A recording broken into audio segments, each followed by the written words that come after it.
qualify for NEET, you only have to study the NCERT. But just reading the NCERT is not enough. There are certain concepts that are hidden in it, and your modules and your tests will help you identify those. Regular tests are very important because you make mistakes there and then you analyze where you're lacking. I used to give all my tests regularly. Just in case you miss the physical test, you can take the paper home and give it honestly so you know your score. I had started my preparation in class 9 with Gautam sir, and I had started the class 11 syllabus then. So it's like your board doesn't really matter that much. Even your class 12 board doesn't really matter. Okay. ये लोग नहीं ये 10 पास कर चुके हैं 12 भी पास कर चुके हैं Okay. ये रिपीट कर रहे हैं ना तो केमिस्ट्री फिजिक्स बायोलॉजी कैसे करना है वो थोड़ा ट्रिक्स दे दो ठीक है फिजिक्स में formula is very important. Formula जानने से ही सम हो जाएगा. कोई बहुत टफ सम नहीं आने वाला है बिकॉज लाइक दिस टाइम हम लोग का स्टेटमेंट बेस्ड था सम्स फिजिक्स में. Easy numericals था, so that's all that's going to be asked. So physics में it's just important to cover the NCERT, all the concepts that are included in the NCERT and all the formulae that you have. Chemistry में inorganic chemistry is important. उसको याद रखने के लिए you have to keep revising it. I used to revise it like every week, the entire inorganic, just to remember it well enough. Physical में तो sums ज़्यादा नहीं आते हैं और जो आता है बहुत easy आता है, तो only formula is needed. And organic में reactions outside NCERT are usually not asked. So I only did what's in the NCERT and that sailed me through NEET. Botany में there were some questions that are tricky. There are a lot of statement based questions and NCERT based questions. I used to mainly focus on that. When it comes to topics like plant growth, there's a lot to remember in it. And what you revise in the last 3 months is what will decide what your score is. So it's like if you can revise your entire plant hormones, you can revise all the functions, then you'll be able to answer the questions because nothing is really very tricky in that. You just need to remember it. In zoology, when it comes to human physiology, it's not very hard, it's really scoring. I used to focus a lot on that. And topics like animal kingdom are tough. Like it's hard to remember all the examples, everything that's outside NCERT that you need to remember. That's all in the module, and revising that in the last month will be enough. So yes, that's all. But वो जो NCERT के अंदर जो example है वही है ना ठीक है उससे बाहर भी नहीं आता है जो लास्ट 5 इयर्स में जो क्वेश्चन मॉड्यूल है बाहर से आता नहीं है एनसीईआरटी के अंदर से ही हो जाता है ठीक है वो बायोलॉजी तो हो गया 3-4 चैप्टर ऐसे है जो मेमोराइज करना है वो कौन सा वाला चैप्टर बोल दो प्लांट हार्मोन्स एनिमल किंगडम में एग्जांपल्स मेमोराइज करना है. जैसे फर्स्ट 3-4 चैप्टर जो है ना जैसे बायोलॉजी क्लासिफिकेशन लिविंग वर्ल्ड ये थोड़ा मेमोराइज करना होगा कि प्रैक्टिस करना भी होगा ठीक है. टेस्ट का जो एवरी क्लास टेस्ट होगा इसका कैसे करना है क्लास टेस्ट रेगुलरली देना है और उसमें जो गलती हो रही है उसको एनालाइज कर लेना है घर जाके. ये लोग क्या करते हैं क्वेश्चन को लेके जाते हैं फिर उसको रख देते हैं नेक्स्ट के लिए इसको गलती एनालाइज नहीं करते वो एनालाइज करना पड़ेगा कहाँ से प्रॉब्लम हो रहा है क्या प्रॉब्लम हो रहा है फिर दोबारा देना पड़ेगा ठीक है. टेस्ट एवरीथिंग हर दिन जो टेस्ट हो रहा है ना वो टेस्ट ठीक ठाक दो और मॉक टेस्ट जो लास्ट मॉक टेस्ट हुआ था इफेक्ट हुआ क्योंकि जो पैटर्न फॉलो कर रहा था ना वो पैटर्न नीट का ही पैटर्न है वही पैटर्न आ रहा है तो उसको भी ठीक ठाक करना चाहिए. केमिस्ट्री के लिए कोई चैप्टर ऐसे है जो ट्रिकी है इन लोगों को बोल सकते हो केमिस्ट्री के लिए. केमिस्ट्री में सॉल्यूशंस चैप्टर में एग्जांपल्स बहुत सारे हैं तो like which one is a positive deviation solution which one is a negative deviation वो सब का लिस्ट बनाने से that will be helpful towards the end. And also in electrochemistry all the cells का नाम what's in the cell what it's used for वो सब का भी लिस्ट बनाना चाहिए. मतलब एक खाता बनाओ नोट कॉपी बनाओ उसमें एनसीईआरटी में जो तो है वो तो पढ़ना ही है उसके बाहर जो नोट्स है ना वो बनाओ खुद बनाओ सिर्फ पढ़ने में नहीं होगा प्रैक्टिस करना होगा लिखने में होगा. जो 9 में पढ़ती है ना उसके पास कौन सा बुक था ट्रूमैन पे किताब है ऐसे इसके पास था जब 9 में 11 कर रहा था तो उस किताब कितना ऐसे जो चैप्टर था ना, पेज सब इधर उधर बिखर गया, इतना किया प्रैक्टिस। ये 9 में बेसिकली 11 कर लिया, 12 में 10 में पार्ट ऑफ 12 कर लिया, और 11 में हम लोग से क्वेश्चन प्रैक्टिस, ऑनलाइन टेस्ट, जो टेस्ट उसका डाउट क्लियरिंग वो कर रहा। तुम लोगों के पास तो एक ईयर है, तो एक ईयर में भी हो सकता है रेगुलरली जो टेस्ट होगा वो ठीक ठाक करके फुल एनटीए टेस्ट ले रहे वही सोच के, फाइनल टेस्ट दे रहे वही सोच के एग्जाम फुल रिविजन, ठीक है।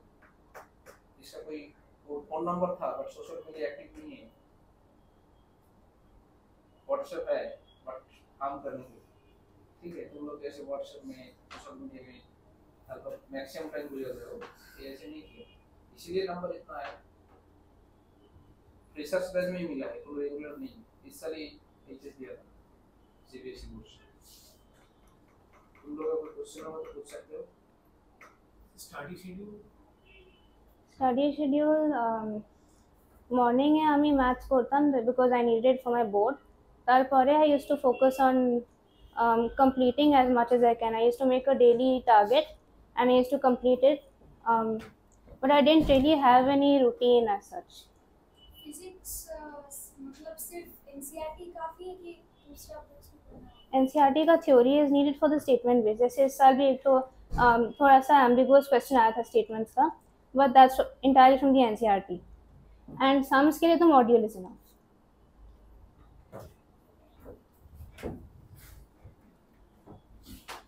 How frequently did you revisit the old questions? I did it towards the end. In the last 3 months, I used In a to. week, how many times did you solve questions? I used to A solve. complete module take for a complete chapter now. I hadn't completed all my modules till the last 3 months, so then that was the only time I could do it all again. Because I was studying for my board, and then I board hadn't था ना, तो board के लिए तो completed. दूसरा time लग रहा था, तो जो मॉड्यूल में क्वेश्चन दिया हुआ है वो बहुत इंपॉर्टेंट है। इस क्वेश्चन को तुम ध्यान देके देखो, उसका सॉल्यूशन भी दिया हुआ है, ठीक है। मॉड्यूल का क्वेश्चन इंपॉर्टेंट है क्योंकि फुली एनसीईआरटी बेस्ड है। दो चार क्वेश्चन ऐसे मिलेगा बाहर से है कि कंपटीशन के लिए करते हैं, बट मैक्सिमम ही तो एनसीईआरटी बेस्ड है, तो ठीक ठाक करो, प्रैक्टिस करो। Everyday try to complete physics, chemistry, biology का कुछ पार्ट। ऐसे नहीं कि एक दिन बायोलॉजी पढ़ लो, ऐसे कुछ किए थे नहीं। फिजिक्स, केमिस्ट्री, बायोलॉजी हर दिन करना है, every day physics, chemistry, biology उनको देना होगा। कितना टाइम पढ़ रहे थे? Every day around 16 hours total था। टोटल 16 आवर कर रहे हैं। तुम लोग तो 16 आवर सोते ही हो, खाते सोते हैं 16 आवर, 6 घंटा 7 घंटा पढ़ते हैं, कैसे होगा? अच्छा करने के लिए 16 आवर देना पड़ता है, मतलब सो और थोड़ा स्लो नहीं। ऐसे होता है ना, किताब लेके बैठ गया, इधर मोबाइल चल रहा है, इधर काम चल रहा है, किसी का है ऐसे काम चल रहा है, इसका एक दोस्त था, तो क्या है, कंप्यूटर ओपन करके रात 3 बजे तक मैथ कर रहा है, कंप्यूटर से गान सुन रहे हैं, मैथ कर रहा है। रिजल्ट भी ऐसे हुआ, देखो वो सब मत करो, जो करना है ध्यान से करो, ठीक ठाक करो। So is daily goals important? तुम हिंदी से बोल सकते हो, बांग्ला से बोल सकते हो, कोई टेंशन नहीं। daily goals কি important? হ্যাঁ, ডেইলি গোলস রাখতেই হবে, নাহলে সিলেবাসটা শেষ হবে না। আমার যে সিচুয়েশনটা ছিল, ক্লাস 11 এর এন্ডে অনেক মানে রাশ হয়ে গেছিল সিলেবাস শেষ করার জন্য, তো ওইটার জন্য daily goals was very important because there are certain topics like waves, oscillations, I used to find them really hard. So to finish them, I had to like keep a target, or I wouldn't complete it. Physical chemistry তে NCERT পড়াটা हाँ, এটা important है। हाँ, very important. Organic chemistry Yes, NCERT is all you need. Inorganic chemistry কি notes গুলো বানানো আলাদা করে? Inorganic, I only followed NCERT.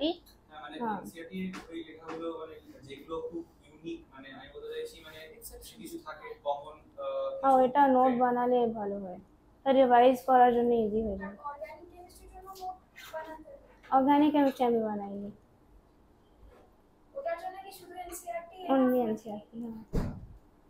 ফিজিক্যালের ক্ষেত্রে ফিজিক্যাল কেমিস্ট্রির ক্ষেত্রে মানে অনলি ফর্মুলা বেসড নিউমেরিক্যাল। হ্যাঁ, এই বছর তো এটাই এসেছিল, অনলি ফর্মুলা বেসড। আচ্ছা তুমি ফিজিক্সের লাইন বাই লাইন এনসিআরটি হ্যাঁ শুধু লাইন পড়লে হবে না, মাথাতে ঢোকাতে হবে। ফিজিক্সে ফিজিক্সে পড়াশোনা হয়, একটা নিউজ পেপার রিডিং হয়। নিউজ পেপার রিডিং আমরা কি করি, হেডিংটা পড়ে যাই, মেন মেন পার্টগুলো পড়ে যাই, তো নিউজ পেপার রিডিং ডেপথে হ্যাঁ তারপর সেটাকে বারবার করে দেখে তারপর সেটা প্রফেশন সলভ করা। সো ডিসি পান্ডে বেশি পান্ডে তোরা ফলো করতে পারিস। মডিউল দিয়ে হয়ে যাবে এমনি। মানে মডিউলার এনসিআরটি মিলিয়ে হ্যাঁ। ফিজিক্স হয়ে যাবে না? আমি তো জানি, বাট হয়ে যাবে। পুরো নোটস ফলো কর, top to bottom full notes follow কর, এবং টাইম দাও, টাইম দেওয়াটা খুব ইম্পর্টেন্ট। ফিজিক্সের এনসিআরটি তো লাইনটা খুবই সেটা বুঝতে হবে, বাজেভাবে লেখা হলে ইংরেজিতে লেখা নাকি উর্দুতে লেখা। আচ্ছা ইংরেজিটা বোঝো, না বুঝলে তোমার রেসপেক্টিভ স্যারের কাছে যাও যে এই পার্টটা বুঝলাম না, যেহেতু তোমার দায়িত্ব নিয়েছে, সেই দায়িত্ব বোঝার জন্য তোমাকে যেতে হবে স্যারের কাছে। ফিজিক্স তোমার যদি ডাউট না থাকে তোমার তাহলে পড়াশোনা করো না। আচ্ছা রেগুলার ক্লাস বলো মোশারিন কি বলছো? পরীক্ষাগুলো করতে ফিজিক্স আর ফিজিক্যাল কেমিস্ট্রিতে এনসিআরটির এক্সারসাইজ কি করা প্রয়োজন? এনসিআরটি এক্সারসাইজ আমি করি না, ফিজিক্যাল কেমিস্ট্রিতে না আমি করি না এনসিআরটি। ফিজিক্সে মানে কেমিস্ট্রিতে কোনো পার্টেরই নিউমেরিক্যাল না অর্গানিকটা আমি করেছিলাম, এনসিআরটি হ্যাঁ। ব্যাক কোশ্চেন আর বাকি বাকি organic করিনি। আর অনলি physics- অর্গানিক হ্যাঁ ফিজিক্সও ফলো করো? ফিজিক্স আমি এনসিআরটি পড়েছিলাম কিন্তু এক্সারসাইজ করিনি, এক্সারসাইজ করেনি, বাট থিওরি পুরো পড়েছে। আচ্ছা বিকজ মডিউলে তো সামস আছে। তো মডেলের সমস্যা আছে। অনলি অর্গানিক কেমিস্ট্রিতে তুমি যদি থিওরি না জানো তুমি কি করে পড়বে? এনসিআরটি তোমার প্র্যাকটিসের জন্য অনেক বই পাবে তুমি, এক্সাক্টলি বাট তোমার কনসেপ্ট ক্লিয়ার করতে হবে বোর্ডের জন্য Board। বিটের জন্য বলছি এনসিআরটি এক্সামটা কি করেছিলে? বোর্ডের জন্য করেছিলাম, লাগবে বাট না। Not for NEET. আমি আবারও বলছি, লাস্ট 5 ইয়ার্সের পেছনে ওই যে 35 ইয়ার্স 36 ইয়ার ব্রিটিশ আমাদের সেই কোশ্চেন গুলো লাগবে, ওগুলো লাগবে না। কারেন্ট মডিউলের যেগুলো আমরা যে কোশ্চেন পেপার দিচ্ছি সেগুলো ফলো করো, স্টাডি ম্যাটে যে কোশ্চেন দেওয়া হয়েছে ফলো করো, ঠিক আছে? আমরাও পড়েছি কারেন্ট মডেল। ফিজিক্স আর কেমিস্ট্রি পিওয়াইকিউ কত সাল? That's very important. হ্যাঁ ওইটার ফরম্যাটেই নেক্সট एग्जाम আসবে। কত সাল থেকে ফলো করেছিলে সেটা বলছি। कितना साल की हो, মানে লাস্ট कितना साल था? 2005 2005 से फिजिक्स केमिस्ट्री बायोलॉजी के लिए वो 2010 की बात करना नहीं, क्योंकि 12 से तो नीट स्टार्ट हुआ था, 2012 से नीट हुआ था, इससे पहले एआईबीएम भी था, सो 12 से ही होगा। जो क्वेश्चन है वो प्रैक्टिस करो, फॉर्मेट थोड़ा चेंज हो गया।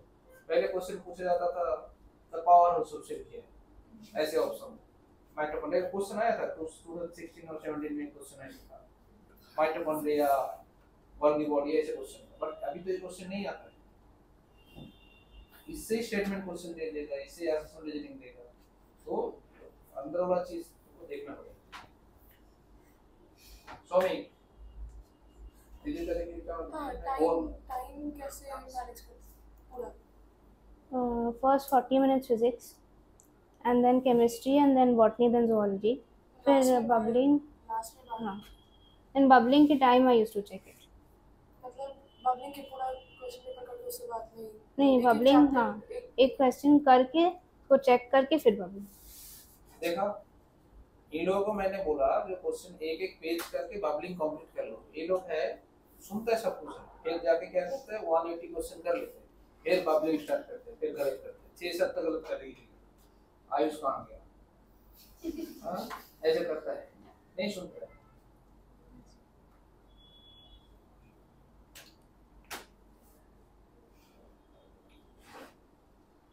কি জানা আছে বলো। এনসিআরটির সঙ্গে যদি এসএলআররা করি শুধু তাহলে হবে? ऐसे लोग हाँ হবে। এনসিআরটা ভালো করে হজম করো আগে। 16 आवर्स तुम जो पढ़ते हो ना, इसमें कितना टाइम फिजिक्स, कितना टाइम केमिस्ट्री, कितना टाइम बायोलॉजी देते हो? हाँ मतलब 16 आवर्स ऐसे कोई आपका टारगेट था 5 आवर्स करके और एक चैप्टर टारगेट रख के कोई ऐसे था? इनिशियली तो एक एक चैप्टर ही था, बट देन जैसे chapter reading and then solving, but then बाद में it was only solving and only revising what I forgotten. And last के टाइम बहुत मैथ्स में भी टाइम दिया था, 6 आवर्स अ डे मैथ्स में। मतलब 10 घंटा 12 घंटा नीट के लिए दे रहे हैं। इसका 10 घंटा काफी है क्योंकि वो 9 से स्टार्ट किया था, समझ रहे? 9 से स्टार्ट किया था, 4 साल मिला है टारगेट अचीव करने के लिए। तो इसीलिए 10 आवर जो लास्ट टाइम में 10 आवर्स बहुत काफी, पर तुम लोगों के लिए 10 आवर्स काफी नहीं है क्योंकि तुम 9 से तो घूमते थे, 9 से निकल तो घूमा, 11 12 हो गया, फिर एक साल है आप लोगों के पास। इसके लिए आपका 16 घंटे ही लगेगा। जो मैथ के लिए टाइम दिया था उसको तुम एक्स्ट्रा तुम लेके 16 घंटा एवरी डे करना है। बारिश होगा फिर भी करना होगा, तबीयत खराब होगा फिर भी करना होगा, आ गया। ठीक है। और हर दिन कितना क्वेश्चन प्रैक्टिस करते थे? ऐसे कोई टारगेट था जैसे 50 क्वेश्चन करना है, 100 क्वेश्चन करना है कोई चैप्टर से? अगर मॉड्यूल रिवाइज करना है देन हर एक टॉपिक में अराउंड 150 हो जाता था 150 question every day in each topic. In each topic, मतलब 2 टॉपिक कर लिए तो 300 क्वेश्चन। हाँ। तो टाइम मेंटेन करके करते थे ना, हाँ, ये जरूरी है। तो 10 क्वेश्चन लेके 40 मिनट दे दिए, कुछ नहीं होगा। কোনো কোয়েশ্চেন ব্যাংক মানে শুধুই যেখানে কোয়েশ্চেন আর আলাদা সলিউশন এরকম কিছু?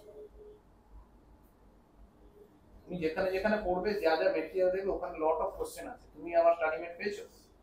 12 এর থেকে তো 12 এ তুমি কোশ্চেন এবার দেখেছো? কিছু কোশ্চেন আছে ওটাতে? কত কোশ্চেন আছে কোনো দেখেছো?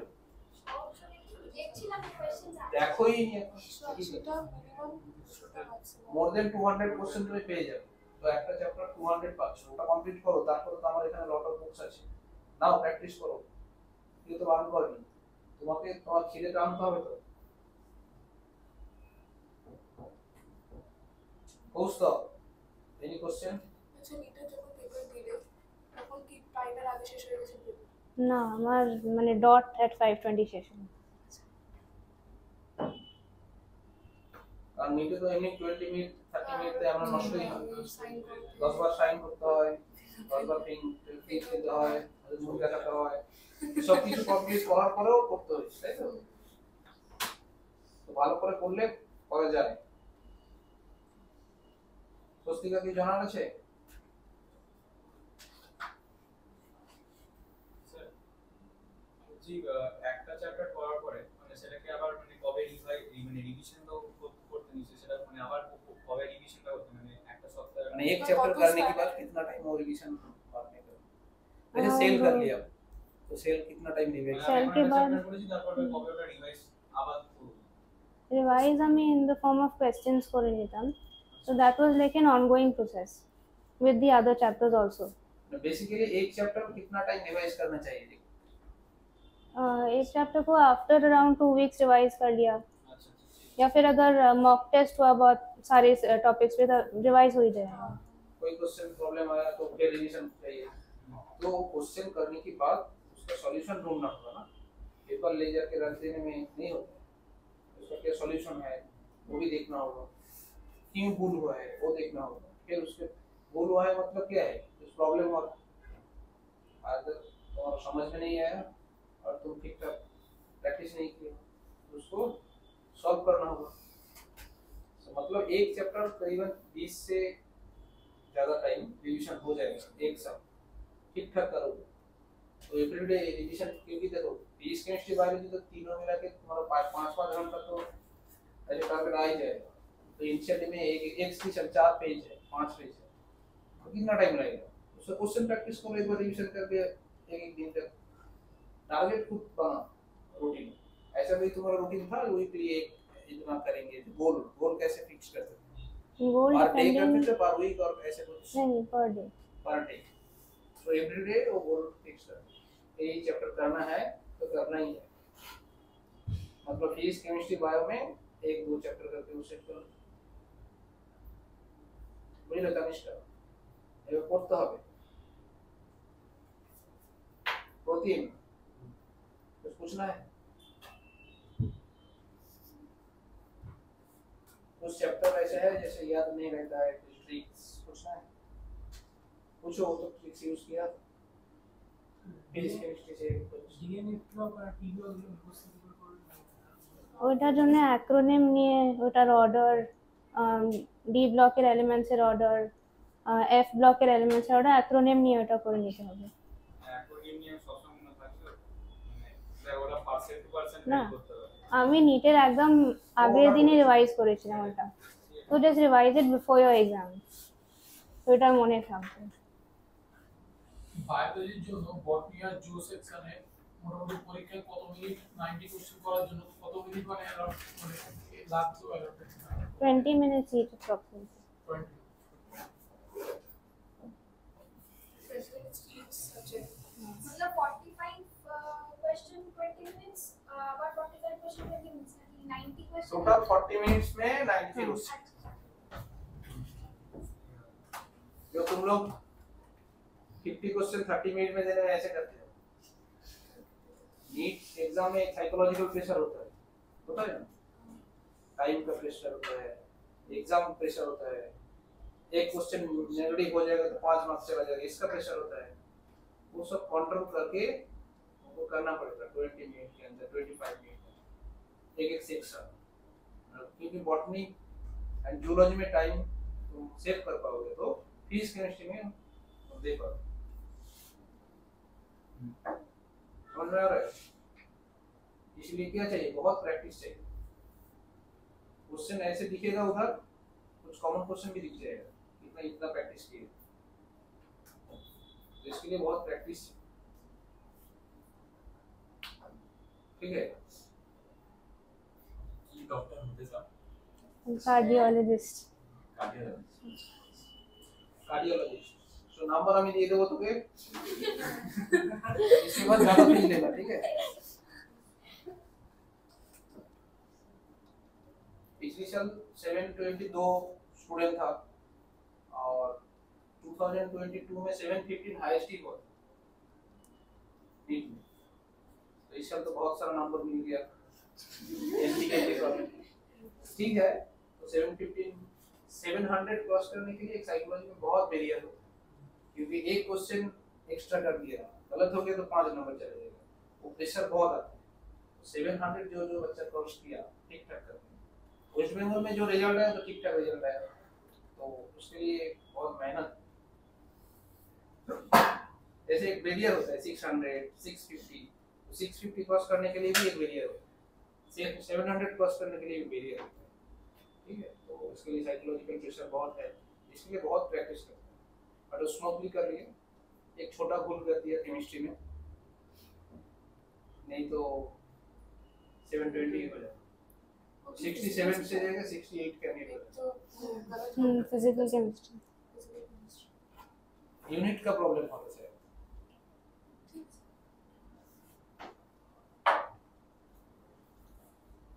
और कुछ बोलना चाहिए? ठीक है ना?